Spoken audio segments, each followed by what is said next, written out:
Bonjour, donc dans ce nouveau tuto, on va voir comment il est possible de mettre d'aplomb ce dessin qui n'est pas totalement droit. L'image est droite, mais les pièces qui nous intéressent ne le sont pas. Donc pour une raison pratique de droite, horizontale et verticale, de symétrie et de décalage, on va donc mettre cette pièce bien d'aplomb. Alors pour ce faire, on va tracer une droite qui passe par les points qui nous intéresse, par exemple ici,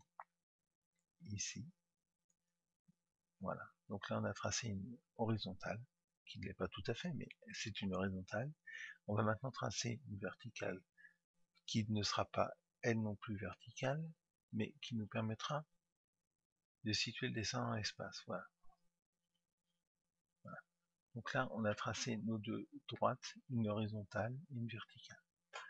Maintenant on va changer de couleur, on va prendre du bleu, et on va à nouveau tracer deux droites, une verticale et une horizontale, mais en sélectionnant ici la fonction ortho, qui elle nous oblige à tracer des droites verticales et horizontales. Donc, on trace une verticale, voilà. À nouveau on sélectionne et on trace une horizontale, voilà. Maintenant le but du jeu va être d'amener ce point d'intersection rouge sur ce point d'intersection des droites bleues. Donc on sélectionne notre dessin plus les droites, clic droit, déplacer, on prend notre point d'intersection et on l'amène à l'intersection des droites bleues. Donc on voit très bien ici qu'on a un décalage entre les droites. Voilà. On va essayer d'amener tout ça bien comme il faut, bien d'équerre.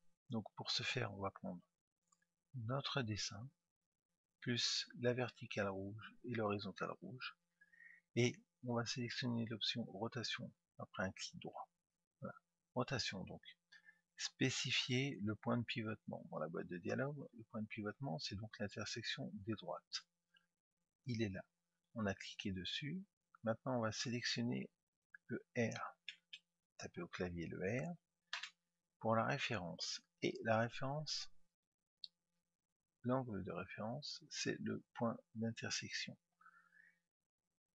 Spécifier le deuxième point. Le deuxième point, c'est la droite rouge, ici. Et spécifier le nouvel angle, c'est la droite bleue. Voilà. On a donc réorienté notre dessin sur un axe bien horizontal et un axe bien vertical. Voilà. On peut constater ici qu'on a une droite horizontale, une droite verticale totalement correcte. Je vous laisse et je vous retrouve pour un nouveau tuto.